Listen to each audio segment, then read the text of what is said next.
Respected fellow presenters, brothers and sisters there in Britain, Assalamu alaikum wa rahmatullahi wa barakatuh. I am honored to be invited to address you for the first time with a live broadcast to Britain. It's 4:30 in the morning here in Malaysia as we direct attention to the slavery which now lies ahead of us. We are in a position to recognize that coming slavery because of the Quran and because of Nabi Muhammad sallallahu ta'ala alayhi wasallam, a branch of knowledge which is known as Islamic eschatology or ilmu akhirul zaman. We are already, as we attempt to bring clarity about reality today, we are already in a position to discern a monetary collapse which is already taking place. And that this monetary collapse is in turn going to result in an economic collapse. As the monetary and economic collapse take place, there will be a spectacular rise in the cost of living. Many people will lose their wealth and the poor will now be enslaved. The poor masses will now be enslaved. And we have questions for which we need answers. Why is this going to take place? Why is it taking place at this time? And how is it taking place? We wrote Jerusalem in the Quran 10 years ago. And in that book, we turn to the Quran and we turn to Nabi Muhammad alayhi salatu wasalam to seek to understand the reality of the world today. The reality of political events, economic events, social and cultural events, religious events, so spectacularly and so mysteriously unfolding in the world today. If we are a people with intellect, with a rational faculty, should we not use that rational faculty to seek to understand what's happening in the world today? I ask you, is it something sufficient? Would it be satisfactory to the one who created us from a drop of sperm and gave us eyes and gave us ears and gave us hearts with which to understand, and then gave us the Quran and gave us Muhammad sallallahu ta'ala alayhi wasallam, that we should close our eyes to the world today, that we should assume that we can simply go to the masjid and perform our salat and conform with all the external requirements of religion, and that Allah will be pleased with that and He would accept our ibadah? When He sent the Quran لِقَوْمِ يَتَفَكَّرُونَ, He sent the Quran for a people who would think and ponder and reflect. And tonight we seek to ponder and to reflect. In the ahadith of Nabi Muhammad alayhi salatu wasalam, we were introduced to a number of subjects pertaining to the last age. And amongst them was that supreme subject of a false Messiah who would seek to rule the world while impersonating the true Messiah. We were told that he would live on earth when he is released by Allah subhanahu wa ta'ala for 40 days, a day like a year, a day like a month, a day like a week. وَسَائِرُ أَيَّامِهِ كَأَيَّامِكُمْ, and all his days, meaning all the rest of his days, like your days. And we argued in Jerusalem in the Quran that when he was released on earth, in a day which is like a year, it is from the island of Britain, the island of Tamim al-Dari. This was our opinion, that he launched his effort. It is from that island that he launched his effort to eventually rule the world from Jerusalem. And that resulted in Britain becoming the first of his ruling states. And the world experienced Pax Britannica. But I noticed that in order for Britain to achieve the status of ruling state in the world, Britain had to do something very important in the world of money. And that is that the sterling pound, which used to be a gold coin, the sterling pound had to be transformed into a piece of paper. The sterling pound became the international currency.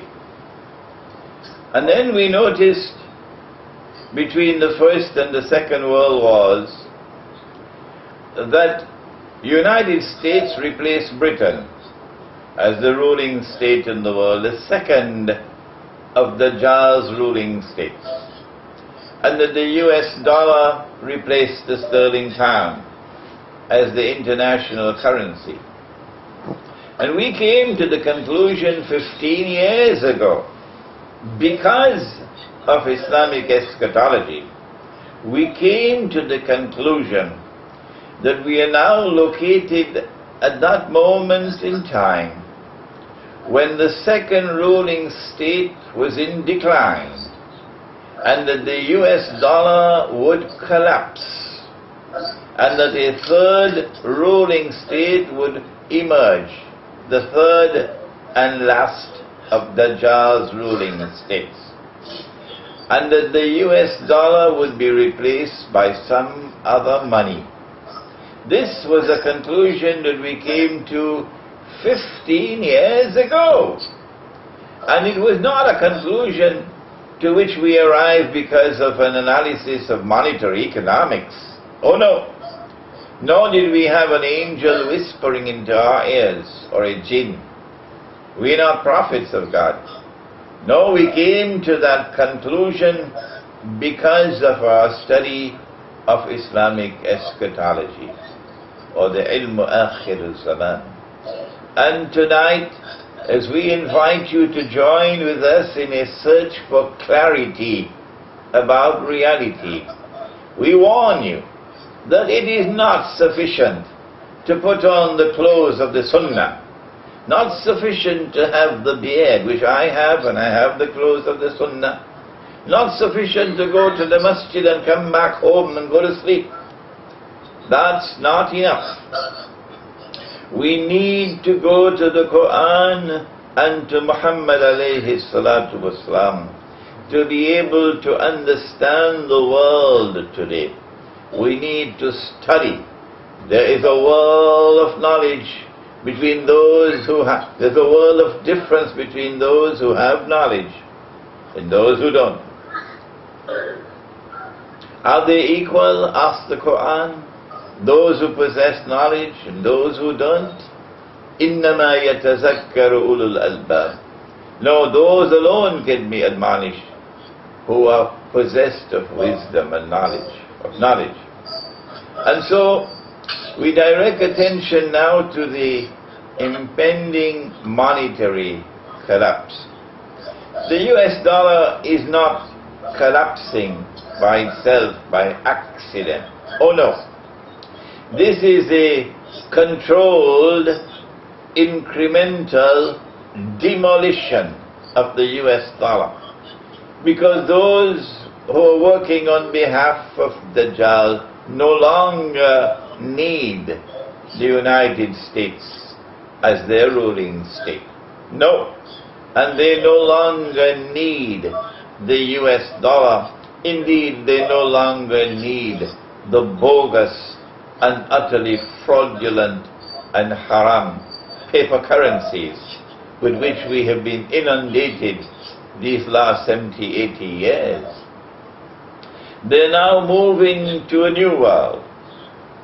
And it is a world in which they're going to attempt to get Israel to replace the United States as a new ruling state in the world. I think that's going to be difficult. How can you get little Israel to rule the world? That's a tall order. And we need to put on our thinking caps, we Muslims, we who say that we have the Quran, we who say that we follow Nabi Muhammad alayhi salatu wasalam.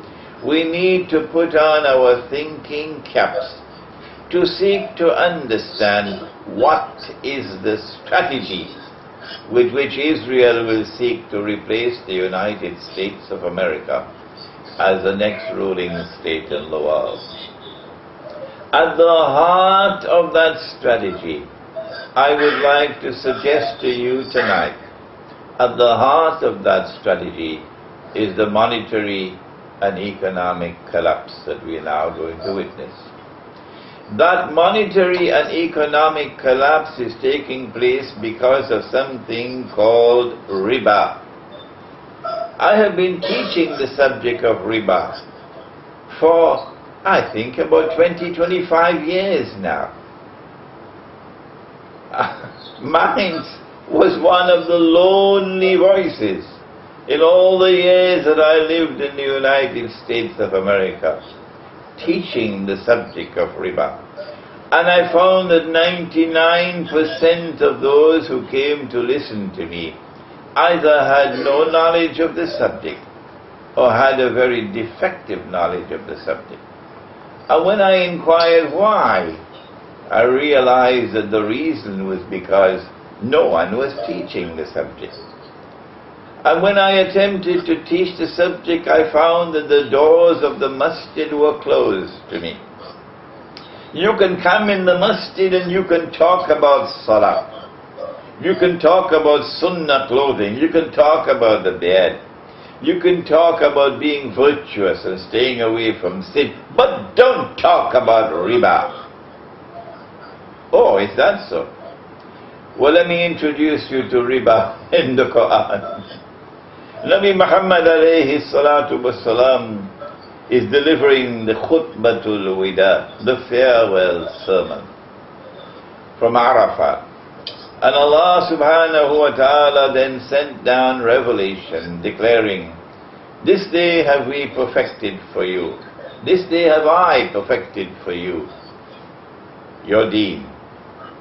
This day have I completed for you my favor unto you. This day have I ordained for you Islam as your deen, your way of life. And so we thought that the job was finished now. Nothing more from Allah. But no. On the authority of Abdullah ibn Abbas radiallahu ta'ala anhu, in a hadith recorded in Sahih Bukhari, the last revelation to come down in the Quran was the revelation on riba in Surah Al-Baqarah, verses 279 to 281.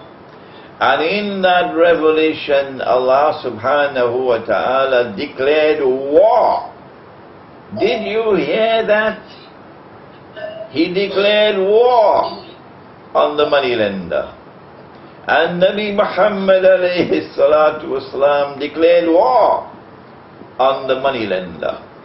And I ask of you, if Allah and His Messenger are waging war on the moneylender, waging war on those who are taking riba, waging war on an economy based on riba. And all that you do is to go to the masjid and go back home, go to the masjid and go back home, go to the masjid and go back home. What is Allah going to do with you? Is it not time for us to deliver a wake-up call to those who are sleeping in wonderland?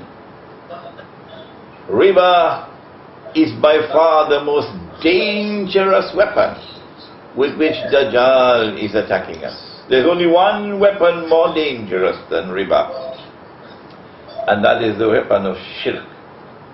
And in riba there's also shirk. If you take a piece of paper and you print a picture on that piece of paper, and then you put a number on it, and remember, I have studied monetary economics, I know what I'm talking about. I studied monetary economics at 2 universities. I know about the Bretton Woods Accord. I know about the International Monetary Fund and about its articles of agreement which have made haram, but Allah made halal. And whoever makes haram what Allah makes halal has committed shirk. And whoever accepts that and follows it has also committed shirk. That's Surah At-Tawbah of the Quran. The International Monetary Fund has made the use of gold, this money, haram. And that is shirk. If you take a piece of paper in order to replace the gold that you've made haram, the gold dinar that Allah had made halal, the silver dirham that Allah made halal, that Nabi Muhammad alayhi salatu wasalam and all the prophets of Allah used, all of them. And when Nabi Isa alayhi salam returns, Jesus, the son of Mary, when he returns, it is gold dinar and silver dirham that he's going to use. And Israel knows that. Israel knows that gold and silver is kosher. And Israel is going to be using gold and silver tomorrow as money. But Dajjal takes the gold dinar out of the market and replaces it with a piece of paper. And he prints a picture on it. And he puts a number on it. And then he assigns to that piece of paper an entirely fictitious value. Is he not attempting to create wealth out of nothing? Only Allah creates wealth out of nothing. And is it not an act of shirk? Yes, it most certainly is an act of shirk. They put that paper money there because the value of money is no longer in the money. The value of money is now outside of the money, and it therefore can be manipulated by you know who, including of course George Soros. And therefore they can cause the value of that money to fall when they want it to fall. The United States US dollar began at $20 US being equivalent to the value of 1 ounce of gold. 1 ounce of gold. That's a lot of gold, 1 ounce of gold. And then it moved from 20 to 35. If you go to my book, The Prohibition of Riba in the Quran and Sunnah, and incidentally we are now establishing our own bookstore. It will be Imran-Nazar-Hosein.com. The website is Imran-Nazar-Hosein.org.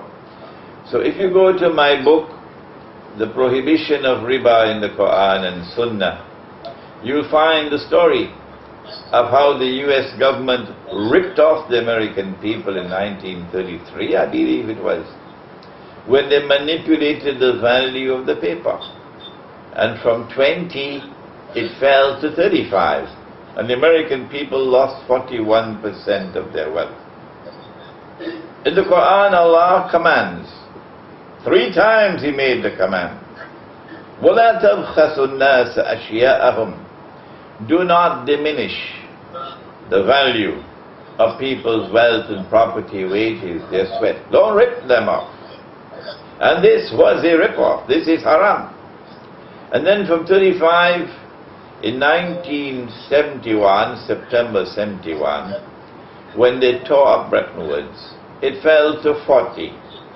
And then in 1973, when the war took place, it fell from 40 to 160. 400% collapse in the value of the US dollar. And now it is somewhere in the vicinity of 1700. It's already collapsed. They're just keeping it alive with some kind of a pump, a machine.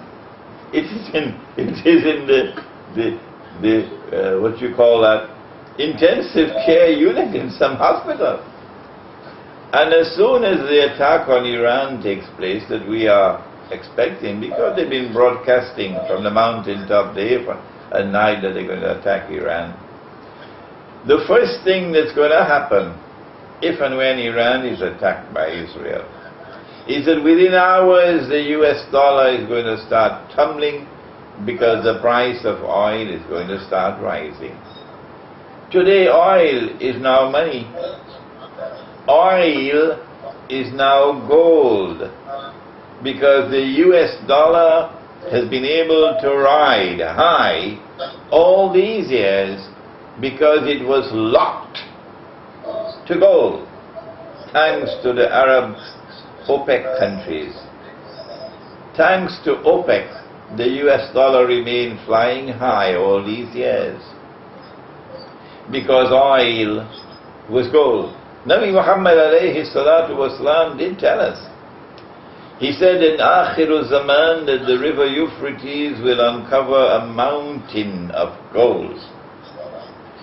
There are those who say, if Allah and His Messenger and if the companions of the Prophet alayhi salatu wasalam, the early Muslims, the Salaf, if they, the Aslaf, did not interpret anything other than literally, then we have no right to interpret it other than literally.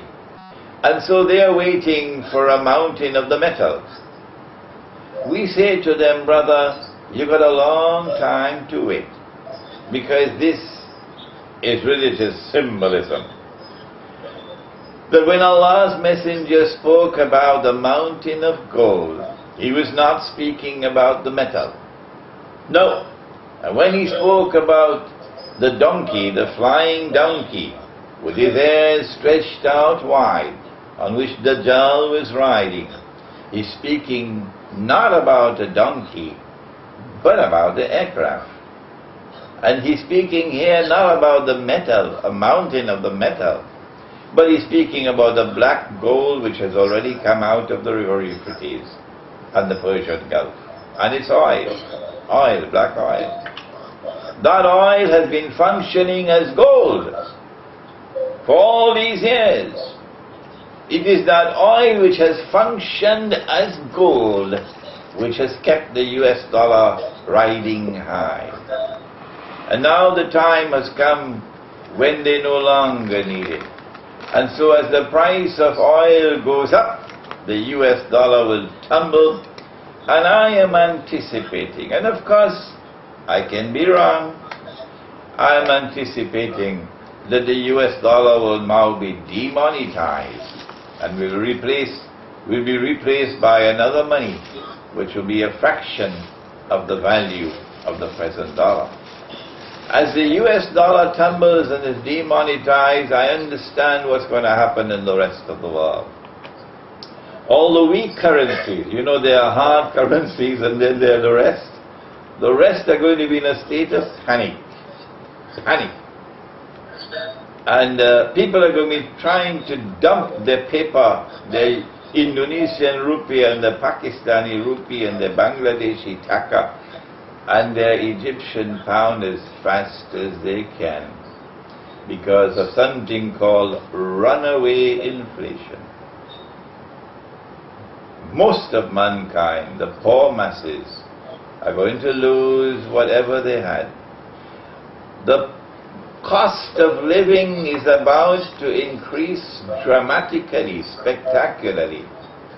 And that cost of living, accompanied by the decline in wealth, increase in poverty is the script which spells economic slavery.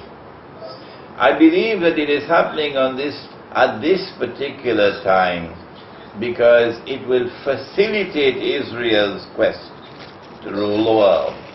That the poor masses around the world, most of them Muslims, the poor masses around the world will be immobilized because of extreme poverty and destitution and unable to launch any kind of a threat to Israel. In addition, of course, to the economic and monetary slavery that's coming, about which the Prophet ﷺ warned us, because did he not say to Angel Gabriel, Jibreel alayhi salam, that one of the signs of the last day is أن تلد الأمة ربتها, that the slave woman will give birth to her mistress. If it's a baby boy, the baby boy will not rule over his mother, who is a slave. But if it's a baby girl, the baby girl will rule over her mother, indicating a tomorrow which is to come in Akhirul Zaman, when women will rule the world. Indicating that there's going to be a spectacular collapse in the birth of baby boys. Indicating that women who have lost their fertility and also femininity, by the way, because of the Dajjal's feminist revolution, who are now infertile, would have to turn to surrogate parenting, surrogate motherhood to get babies. And the cheapest one of all would be the slave woman. And so we have in this hadith an indication to us that there is slavery at the end of history. What do we do? How do we respond? Remember, this is not the only strategy. To be clear about reality, we must not only be clear about the economic and monetary reality, but also the political reality. A United Nations organization with a Security Council which declares that it is al-Akbar, that you have to obey the Security Council, that there is no law. There is no law higher than the law of the Security Council. So what about Allah's law?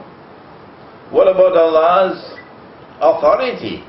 What about Allah's sovereignty? This is shirk. This is political shirk.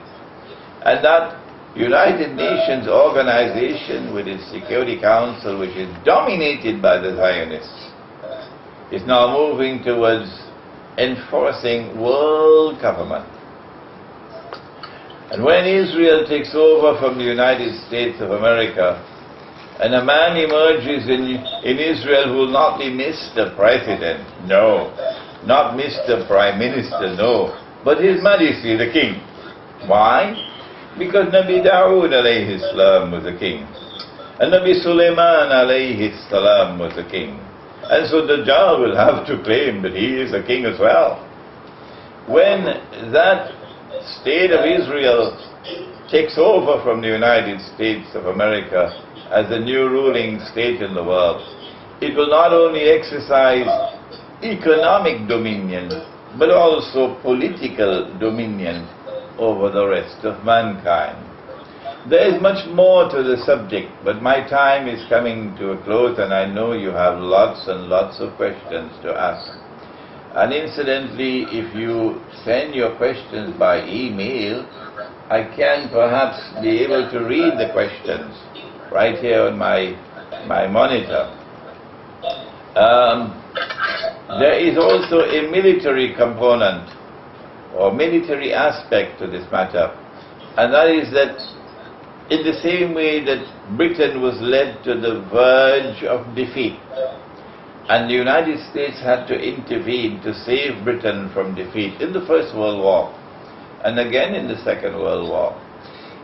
In the same way that the United States took over from Britain because Britain was led to the verge of defeat, Similarly, I am anticipating that the United States is now being led by its nose, and the nose, of course, is Congress, and the President of the United States and those who control the armed forces cannot overrule Congress. Congress is leading them by the nose. The United States armed forces are being led by the nose to a situation in which they are going to face military defeat. And only Israel will be able to intervene. And hence I am of the opinion that that trap is somewhere in the Arab world, somewhere close to Israel, perhaps in Saudi Arabia. And when Israel intervenes to save the United States from defeat, it will then be clear to all of mankind that the United States is no longer the ruling state in the world, and that Israel has now replaced the United States. But our subject is actually the economic and monetary slavery that now stares us in the face, the poor masses around the world. What do we do? Let us spend the last few minutes that we have in seeking to respond to this reality that now confronts us, and perhaps to be able to wake up those who are sleeping in wonderland, just going to the masjid and going back home, going to the masjid and going back home. And you're listening to them and it's the same thing over and over and over again, like a machine, like a machine. How to wake up these people? The answer is, if you abandon a sunnah and you become conscious of the fact that you have abandoned a sunnah, then you must make tawbah and you must return to the sunnah. Is that so difficult to answer? Even a schoolboy can tell you that. And it is the sunnah to use the dinar and dirham as money. And it is also in the Quran. The dinar is in the Quran, and the dirham is in the Quran. Kindly read my book entitled The Gold Dinar and Silver Dirham, Islam and the Future of Money. These books are all on my website. They can be downloaded free of charge. If you have abandoned a sunnah, then kindly make tawbah and struggle to recover the sunnah. Even Tabligh Jamaat could understand that, can't they? If you have abandoned a sunnah, then make tawbah and then struggle to restore the sunnah. The Prophet said, alayhi salatu wasalam, that you will make an alliance with Rome. Rome are Christians, aren't they? But Rome is not Rome in Italy. Rome is not the Anglo-American Israeli alliance, no. Qatar may believe that. And those scholars of Islam who love Qatar may believe that. But you and I know that Rome is the Byzantine, Eastern Christian Orthodox Empire. And that Byzantine Empire had its capital in Constantinople. That is Rome. And that Rome is today located in Russia and in Eastern Europe. And we are going to make an alliance with Rome. I want to suggest that an alliance with Rome includes a monetary alliance. And therefore we should be at the forefront now, reaching out to Russia, reaching out to China, which is an ally of Russia, reaching out to Eastern Europe, to get them to join with us in restoring gold and silver coins as money. In addition to that macro strategy of reaching out to Rome, and indeed, who are those who are reaching out to Rome today for alliance? Is it Saudi Arabia? The Sunni state of Saudi Arabia? No, it's not.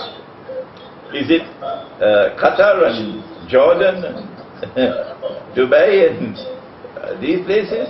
No, it's not. Who is reaching out to Russia today for an alliance? I am not Shia, I'm Sunni. But it is Shia Iran which is reaching out to Russia.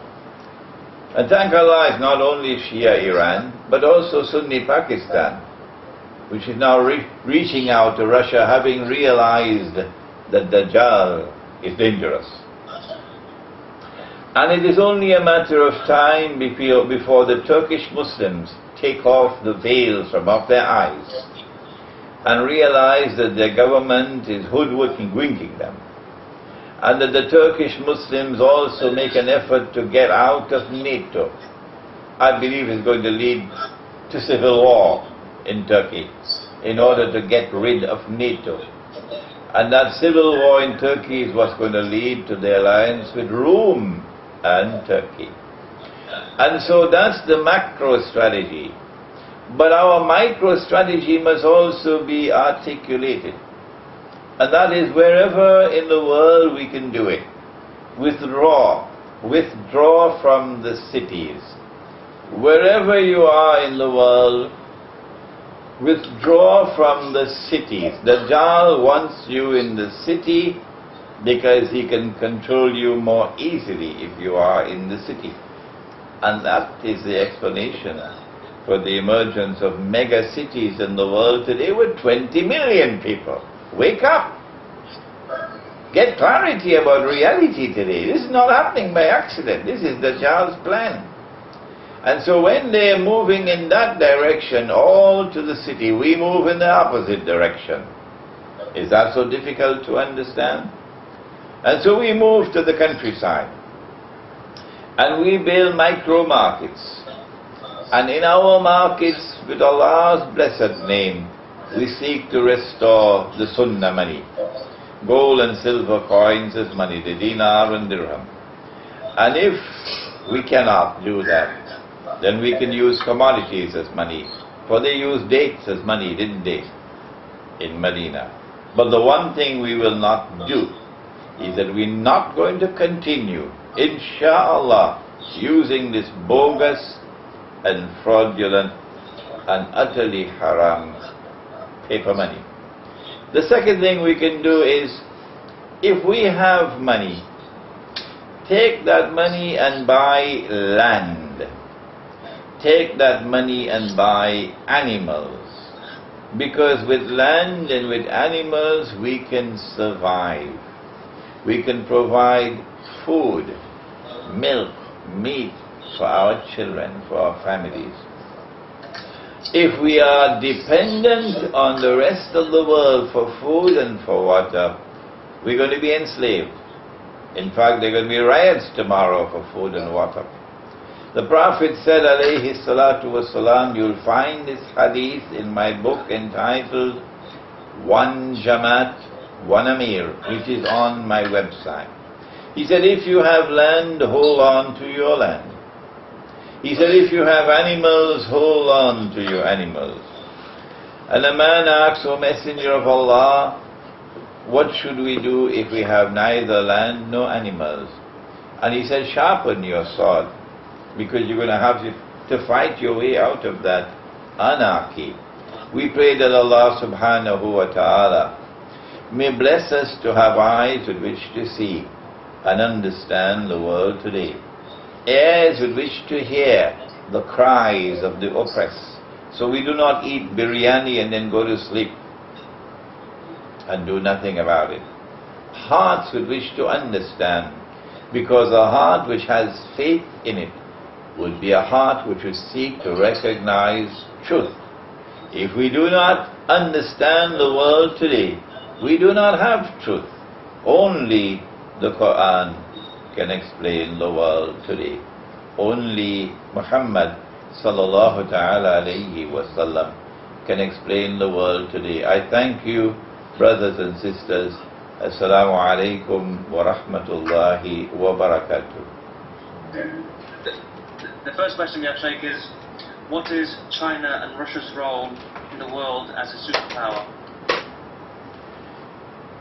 The question is, what is China's role, what is Russia's role as a superpower?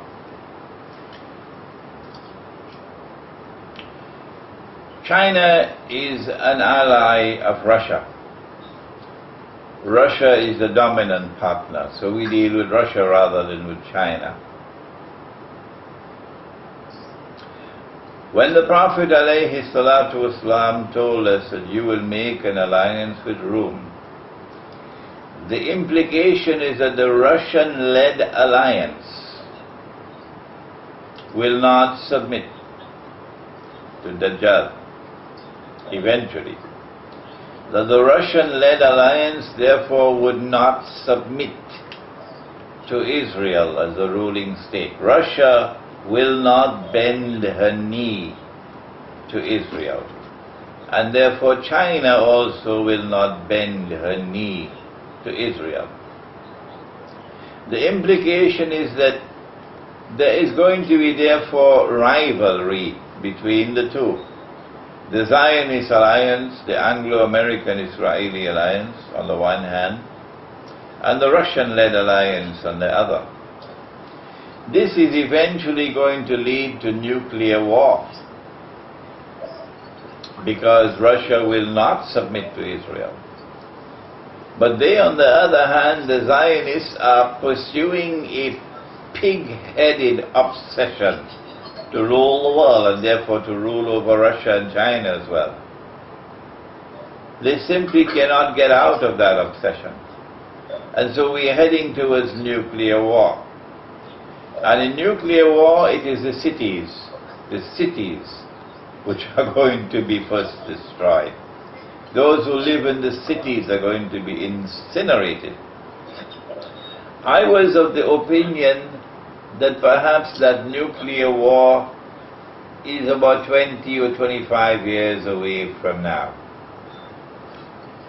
I am afraid I have bad news. I think I'm wrong.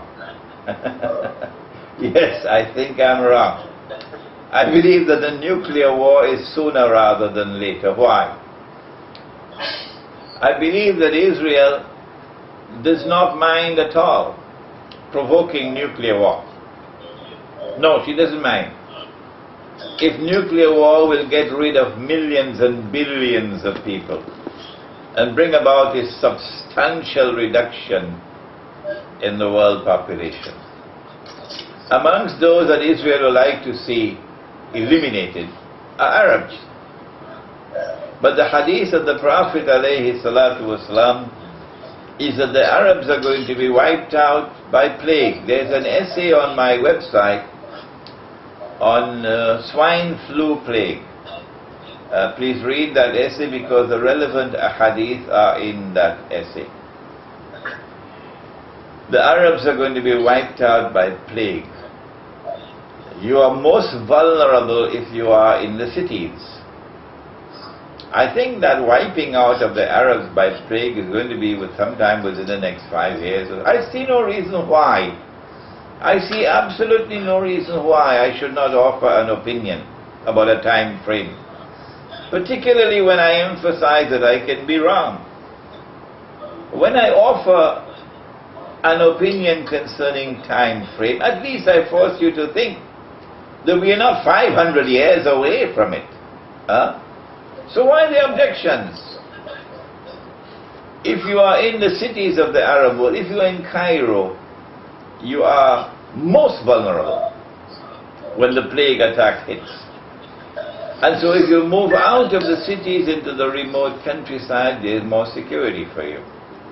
But I want to direct attention to the ayah which is in Surah Al-Isra, in which Allah subhanahu wa ta'ala speaks, and He says, بَعْدَ أَعُوذُ بِاللَّهِ مِنَ الشَّيْطَانِ الرَّجِيمِ وَإِن مِّن قَرْيَةٍ إِلَّا نَحْنُ مُهْلِكُوهَا قَبْلَ يَوْمِ الْقِيَامَةِ أَوْ مُعَذِّبُوهَا عَذَابًا شَدِيدًا كَانَ ذَلِكَ فِي الْكِتَابِ مَسْطُورًا.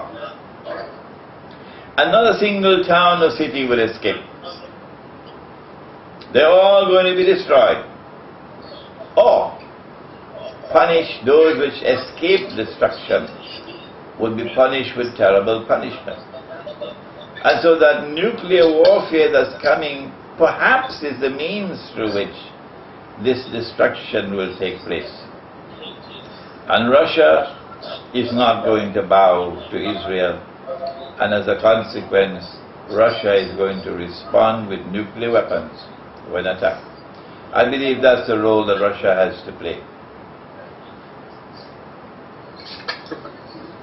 Jazakallah Shaykh. The second question we have, well, the first comment is, you're doing great work and in London, and many people love your work. That's from Brother Imran Khan.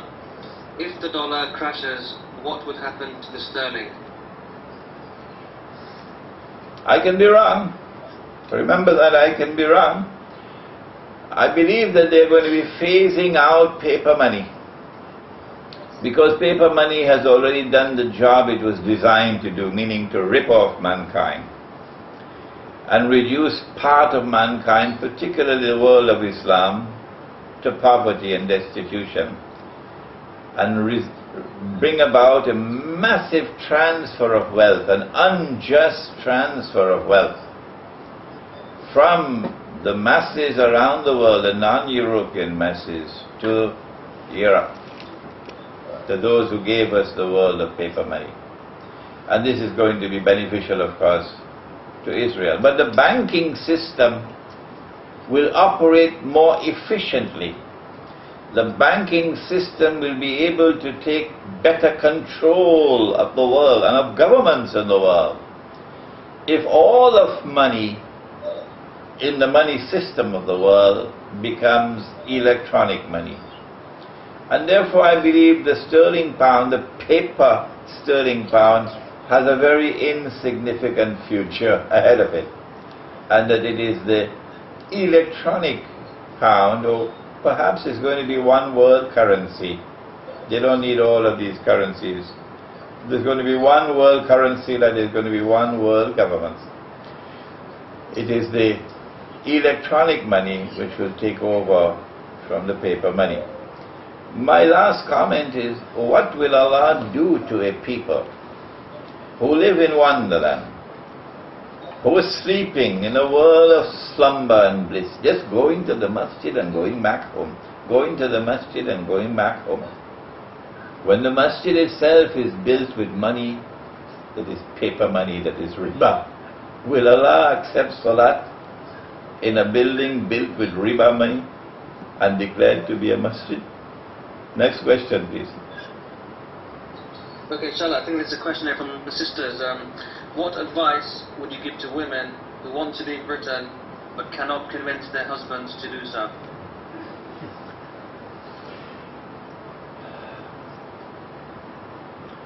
I would leave Britain and get out of Britain without regard for consequences, because my first duty is not to my husband, not to my children, and not to my parents. My first duty is to Allah and to His Messenger. When I show backbone made out of steel, and I leave and I go to a place of greater security and safety, and this is called hijrah, I make hijrah, then Allah in His kindness can open the doors of mercy to me, and my children may eventually join me, and then my husband himself may have a change of his heart and join me. But if I remain where I am, nothing will change. Surely Allah does not change the condition of a people until they, the people, using Allah's guidance, take the initiative to change their own condition. That's my answer. Okay, Jazakallah. Second question is a long one, so I'll read slowly. Do you think that the war games building up in the Gulf against Iran are a lead up to the closure of the Strait of Hormuz? That will lead to the oil prices. Oh yes. Lead to the oil prices. That will lead to the oil prices in the West to go up beyond affordability, leading to mass poverty that you are talking about. Yes, I totally agree with that comment. I totally agree with it. I would like now to further elaborate on that hadith. The Prophet said, alayhi salatu wasalam, that the river Euphrates will uncover a mountain of gold. If you are persuaded that it is a mountain of the metal which is going to come, because the Aslaf never spoke about anything other than a literal interpretation. They never understood it other than literally. or that's the evidence you say there is, then you are entitled to remain for that mountain of gold, as you are entitled to remain for the flying donkey. However, we look at it differently, and we are entitled to the freedom to do us. We consider this to be religious symbolism. You're free to differ with us. Why the boxing gloves over this issue? We say that it's not a mountain of gold, it's a black gold. And that black gold, the oil has already functioned and has already been functioning as gold to keep the US dollar alive and flying high. But he went on to say that mankind will fight over that gold, and 99 out of every 100 will die. But he also said that the believers should not touch that gold. If our interpretation is correct, the answer is that the believers should not touch that oil. And we are about to understand why he said that. Because the oil is a rope around your neck. They have given us that oil as the oil with which our transportation operates now. We don't use horses anymore, and donkeys and mules that Allah gave us, and it's in the Quran. Allah speaks about it in the Quran, but we've abandoned what Allah gave us. And we now use mechanized transport which run on oil, and aeroplanes on oil, and ships on oil. Everything in transport is oil. So if you don't have oil, you come to a standstill. There are going to be riots. Agriculture today is dependent on oil and fertilizers. Industry, manufacturing dependent on oil. The whole economy is dependent on oil. And if you don't have the oil, you have to get it from outside. And they can take control of that oil. Notice that they've taken control of oil wherever in the world oil was discovered. Look at history.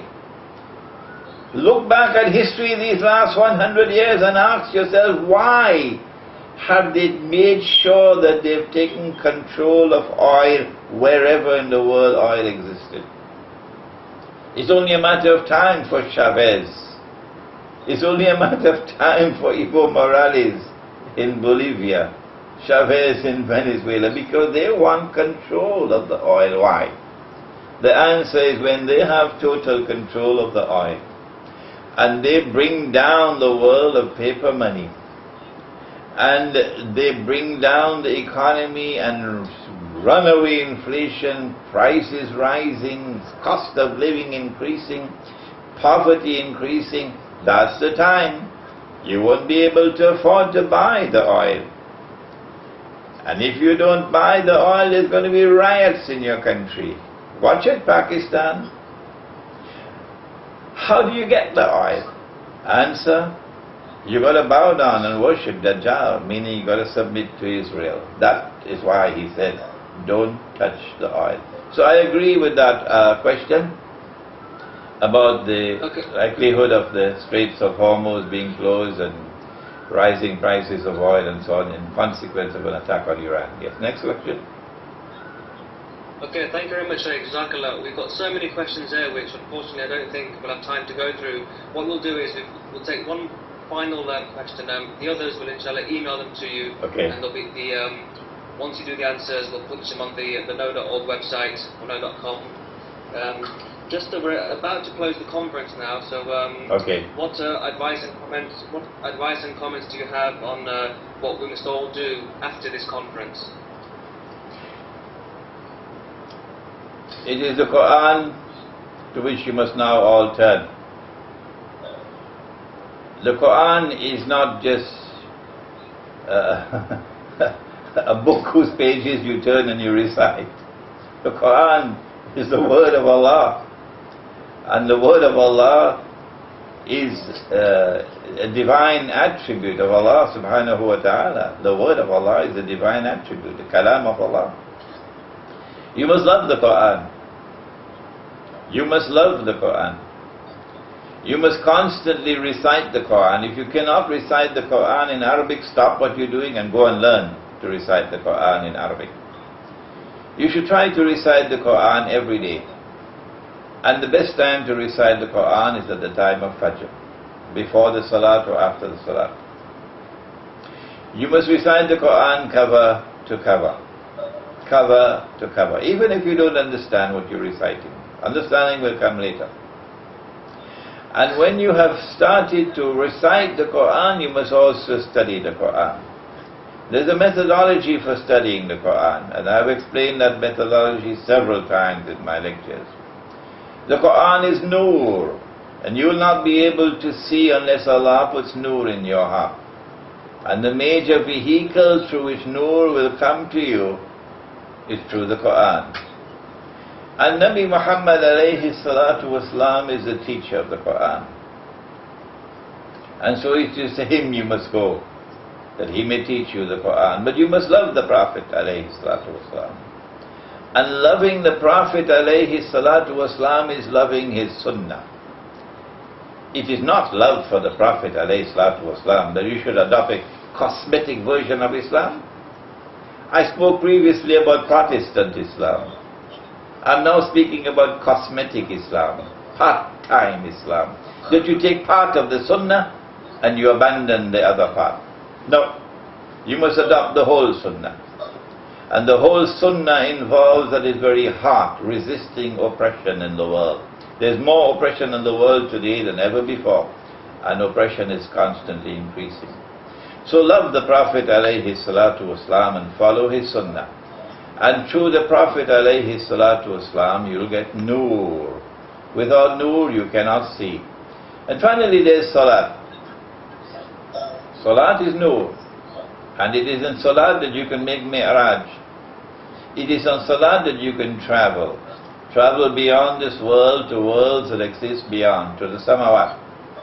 And partake, not to partake really, but to penetrate and to experience reality beyond material reality. And I pray that Allah subhanahu wa ta'ala may bless you in that effort.